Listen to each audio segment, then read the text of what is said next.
Bismillahirrahmanirrahim.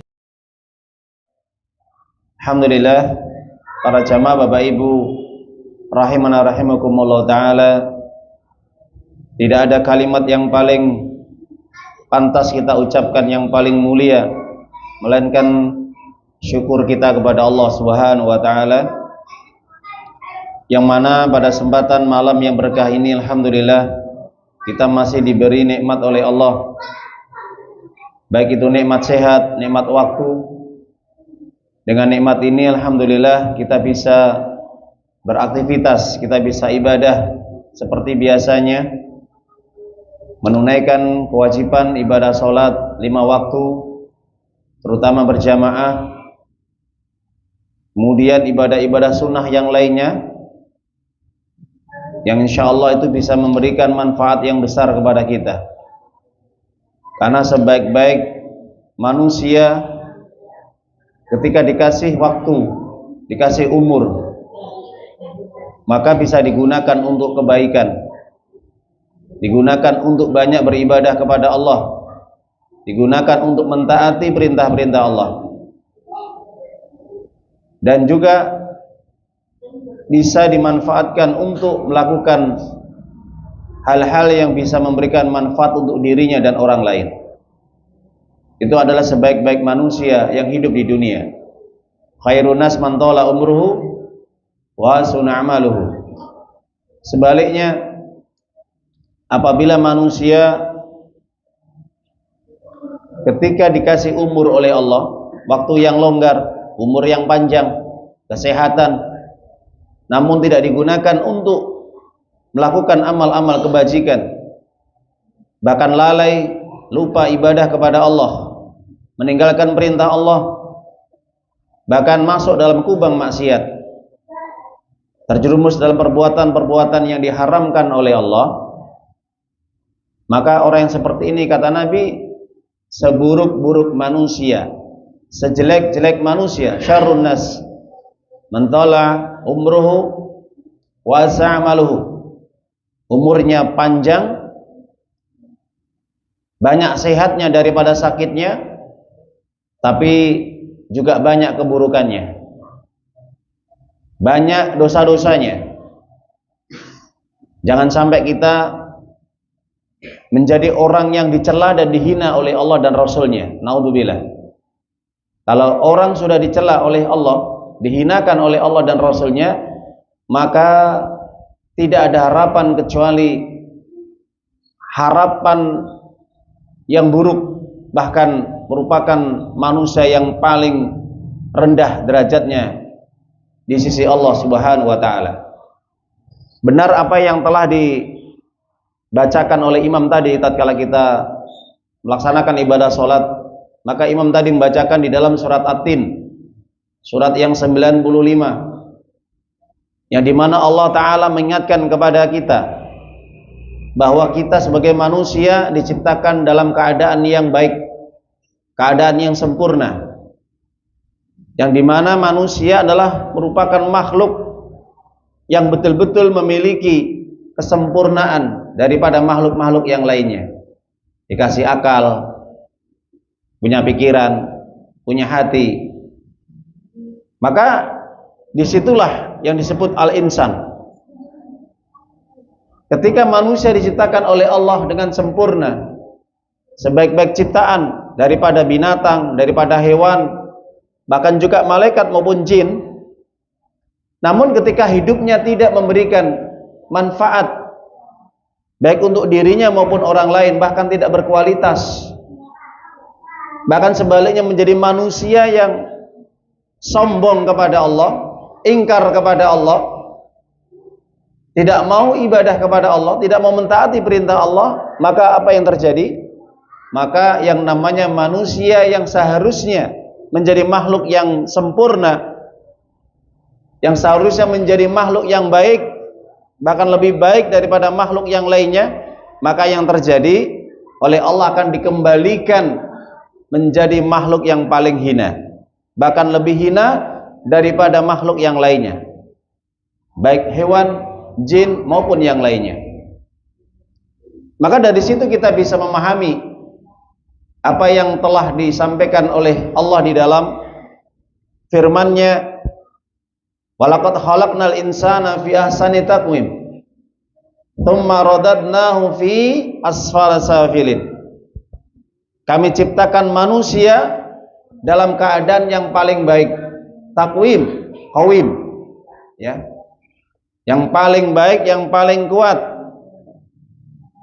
Maka para jamaah Bapak Ibu, saudara-saudaraku yang dimuliakan oleh Allah Ta'ala, ketika Allah menyatakan bahwa manusia adalah ciptaan yang paling baik, ciptaan yang paling sempurna, namun ketika manusia itu lupa kepada Allah, lalai ibadah kepada Allah, bahkan sebaliknya mengingkari perintah-perintah Allah, menyombongkan diri dari beribadah kepada Allah, ketika diperintahkan tidak mau ibadah, sebaliknya ketika dilarang malah dikerjakan atau dilanggar.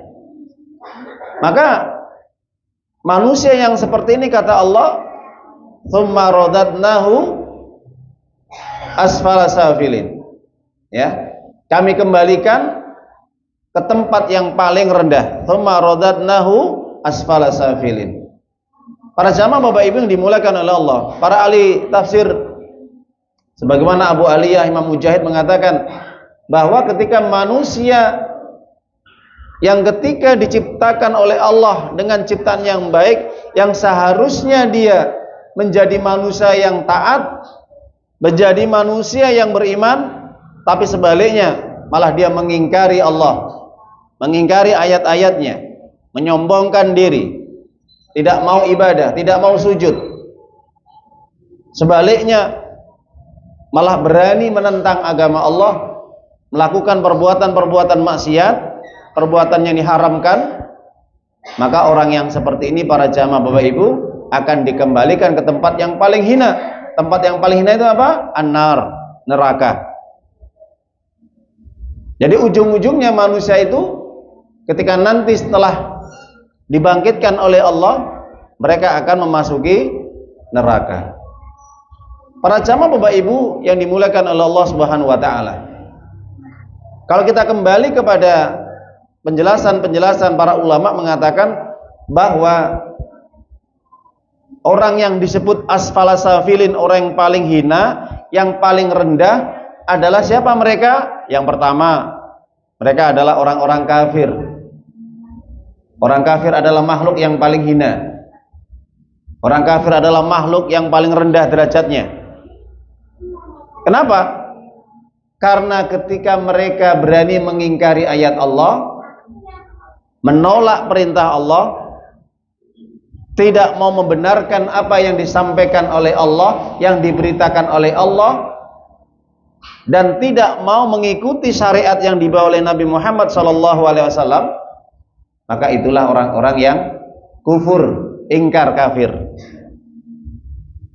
Maka makhluk yang paling hina, yang paling rendah, salah satunya adalah orang kafir. Bahkan hal ini telah ditegaskan di dalam Al-Quran, surat Al-Anfal ayat 55, surat yang ke-8. Inna syarad dawabi indalil ladina kafaru faum la yu'minun. Tidak ada makhluk yang bernyawa di muka bumi ini yang paling hina, yang paling rendah kedudukannya, yaitu orang-orang kafir. Mereka tidak mau menerima kebenaran Allah. Bayangkan Mbak Bungi. Jadi berdasarkan apa yang disampaikan oleh Allah ini, maka di antara orang-orang yang direndahkan, dihinakan derajatnya oleh Allah, baik di dunia ini maupun nanti di akhirat, yang pertama adalah orang-orang kafir. Tidak ada makhluk yang bernyawa di muka bumi ini melainkan adalah orang-orang kafir. Kenapa? Mereka adalah la yu'minun, tidak mau meyakini, membenarkan dan mengamalkan apa yang sudah Allah perintahkan. Mereka orang-orang yang tidak mau menerima kebenaran. Mereka orang yang tidak mau menerima nasihat. Mereka orang yang tidak mau menerima petunjuk Allah. Ya. Bahkan Allah katakan, innal ladzina kafaru sawaun alaihim a andartahum am lam tunzirhum la yu'minun. Orang-orang kafir itu sama saja. Kamu beri peringatan, kamu nasihati, kamu ajak untuk berbuat baik, mentaati Allah, ibadah kepada Allah, mereka tidak akan bakal mau, Pak Bu. Kenapa? Karena merasa bahwa dirinya tidak butuh Allah. Orang yang seperti itu jelas Bapak Ibu, orang-orang yang direndahkan oleh Allah. Meskipun secara pandangan manusia dia orang yang baik, orang yang mulia, tapi di saat ketika dia tidak mau mentaati Allah, tidak mau beribadah kepada Allah, maka adalah termasuk makhluk yang paling rendah, asfalasa bilin. Itu yang pertama. Yang kedua, juga termasuk orang-orang musyrik. Orang musyrik pun yang direndahkan oleh Allah, dihinakan oleh Allah. Bahkan kalau kita membaca di dalam surat Al-Bayyinah itu, Allah tegaskan, innal ladzina kafaru min ahlil kitabi wal musyrikin. Allah menggandengkan orang-orang kafir dari kalangan Yahudi dan Nasrani beserta orang-orang yang hidupnya suka menyekutukan Allah, menyembah selain Allah, membuat sekutu-sekutu, tandingan-tandingan bagi Allah dalam beribadah kepada Allah, maka jelas mereka tempat tinggalnya di neraka jahanam. Ini menunjukkan ketika orang itu sudah divonis oleh Allah nanti pada hari kiamat, tempat kembalinya, tempat kedudukannya di neraka jahanam, itu adalah orang-orang yang hina, orang yang rendah. Naudzubillah. Jadi orang musyrik, orang yang suka menyekutukan Allah, termasuk makhluk yang paling hina. Kenapa? Karena Allah sendiri mengatakan, ulaika hum sarul bariyah. Itulah makhluk yang paling jahat di muka bumi ini. Siapa yang paling jahat Bapak Ibu? Yang paling jelek, yang paling rendah? Orang musyrik, orang kafir. Itu yang direndahkan oleh Allah Bapak Ibu, okay? Padahal manusia makhluk yang paling sempurna ciptaannya, tapi bisa rendah, hina, jahat derajatnya Bapak Ibu. Kenapa? Ketika mereka tidak beriman, ketika mereka tidak taat, ketika mereka tidak patuh, tidak tunduk kepada Allah, tidak menjalankan perintahnya, menyombongkan diri. Nah ini Pak.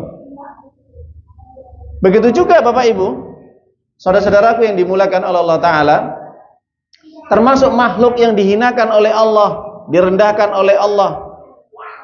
Orang kafir, musyrik. Siapa satu lagi? Munafik. Siapa? Munafik. Orang munafik juga direndahkan, dihinakan oleh Allah Subhanahu wa taala. Naudzubillah. Bagaimana ciri orang munafik ini? Dohirnya seakan-akan Islam, seakan-akan dia ibadah kepada Allah, tapi hatinya, batinnya ingkar, batinnya menolak, batinnya tidak setuju, batinnya berontak, tidak cocok dengan apa yang telah diputuskan oleh Allah dan Rasulnya, yang ditetapkan oleh Allah dan Rasulnya. Jadi orang munafik itu orang yang abu-abu. Nah itu. Orang munafik ini adalah orang yang pandai dalam berkamuflase. Maka kalau kita perhatikan di dalam surat An-Nisa, contoh hal, seakan-akan dohirnya ibadah, sholat, tapi pada dasarnya hatinya itu dia tidak ada keinginan untuk sholat. Bisa jadi mungkin sholatnya karena ada apa? Tujuan atau kepentingan yang lain, urusan-urusan dunia. Jadi memang dia tidak ikhlas dalam ibadah sholatnya, tidak berangkat dari hatinya, ada keterpaksaan. Nah itu Bapak Ibu. Apabila dia sholat dia malas, apabila dia sholat dia terpaksa, apabila dia sholat mungkin dia riya, pamer, supaya diperhatikan, supaya dilihat, supaya disanjung, supaya ini dan itu. Itu ciri yang tampak di antara orang munafik seperti itu dalam ibadahnya ya. Maka jelaskan di dalam surat An-Nisa 142. Innal munafiqina yukhadi'una Allah wa huwa khadi'uhum idza qamu kusala yura'una nas wa la yadhkuruna Allah illa qalila. Orang-orang munafik itu suka menipu Allah, Pak. Jadi orang munafik itu pandai dalam menipu Allah. Bagaimana cara orang munafik menipu Allah? Caranya ketika dia bangkit melaksanakan sholat, terasa berat untuk menjalankannya. Usala itu males Pak, abot. Yang lakoni sholatnya abot. Ya itu. Apalagi kalau sudah repot Pak Bu, kalau sudah sibuk, berat untuk menjalankan sholat itu berat. Itu sifat karakter orang munafik. Apabila pun dia sholat, la yadhkurunallah illa qalila. Dia sedikit sekali ketika membaca dzikir-dzikir atau bacaan-bacaan sholat.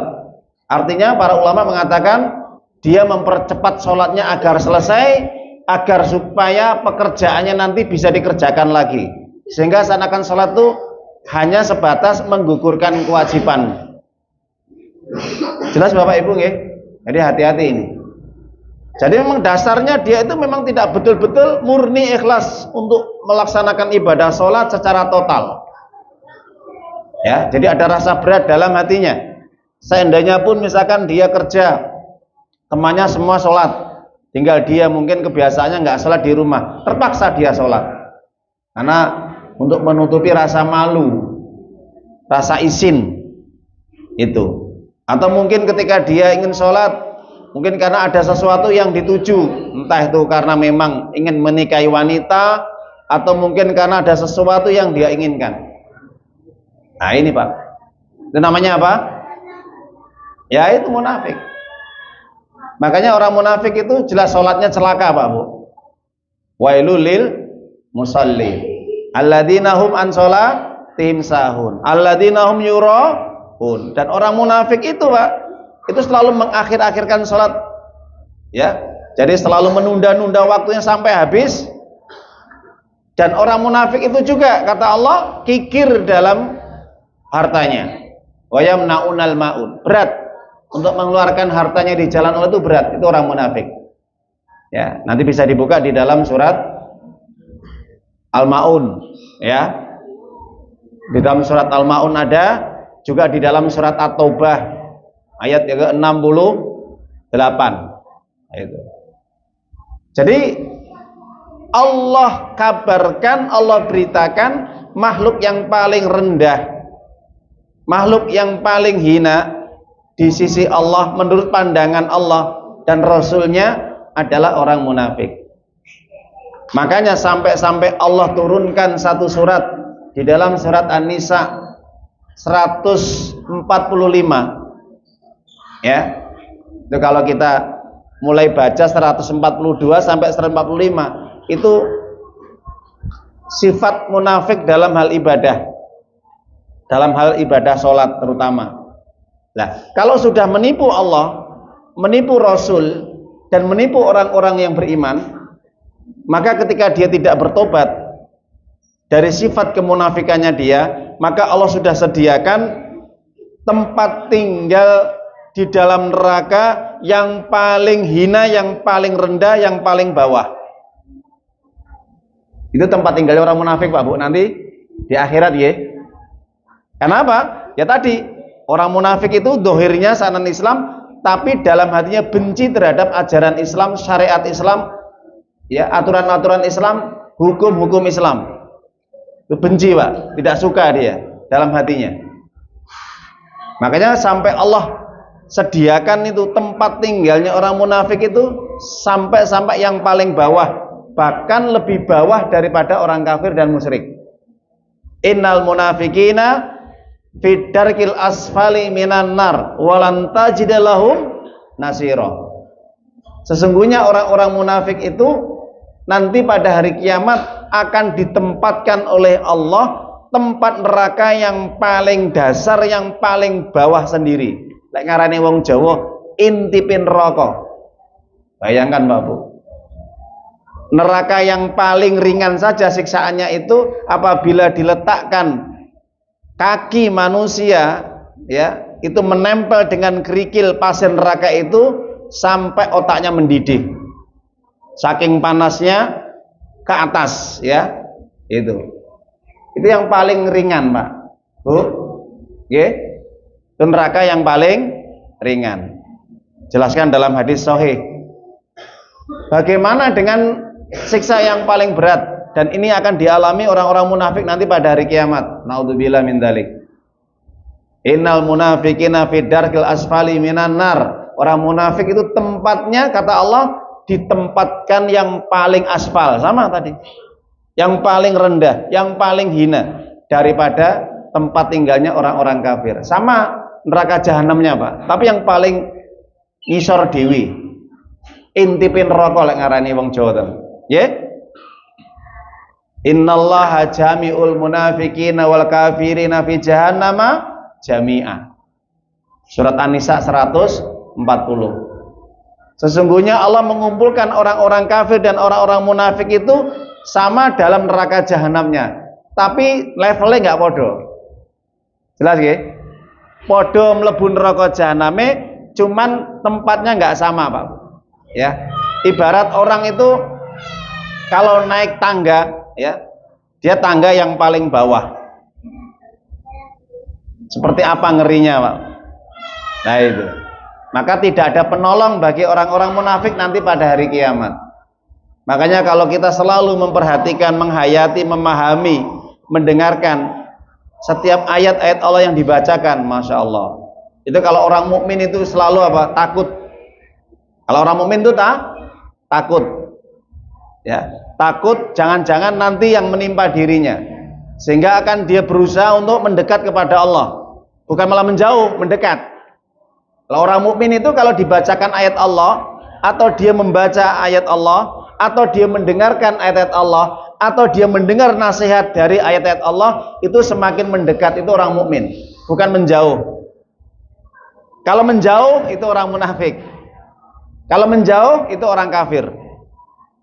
Makanya ini selalu apa? Selalu berbeda.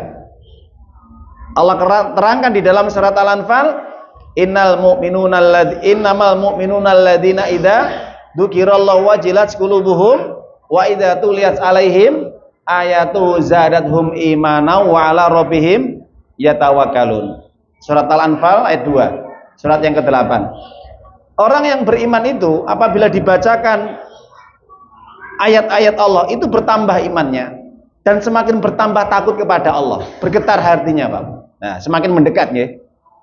Beriman ini mendekat, ya. Lek dielingle, dinasehati, diperingatkan, kalau itu orang mukmin itu semakin takut, semakin dekat kepada Allah, semakin dia memperbaiki dirinya dan semakin menambah amal ibadahnya dan bertambahlah imannya, Pak. Itu orang mukmin. Kalau orang kafir, wa idza tusla alai ayatuna wala mustakbiron ka'alam yasma ka'anna fi udhunai waqra fabasyiru bi'adzabin alim. Itu orang kafir.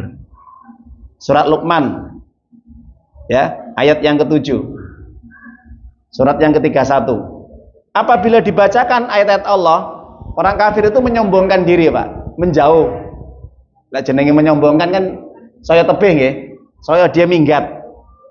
Ya, aku nggak butuh ceramahmu, nggak butuh nasihatmu, ya, nggak butuh omonganmu, ya. Nah itu orang-orang munafik atau orang kafir. Dia semakin menyombongkan diri, semakin jauh dari Allah, semakin jauh dari nasihat-nasihat Allah. Maka orang seperti ini dia biasanya tidak mau mendengar nasihat-nasihat, makanya kupingnya ditutup, krungu adzan ditutup, ya. Krungu pengajian ditutup. Ya, seandainya misalkan megang HP gitu ya, kalau ada ceramah itu enggak ada respon sedikit pun. Kalau ada nasihat pengajian nggak ada respon sedikit pun. Ya, apalagi kok langsung di masjid ya. Kita pending dulu. Ayyuhalladzina amanu ittaqullaha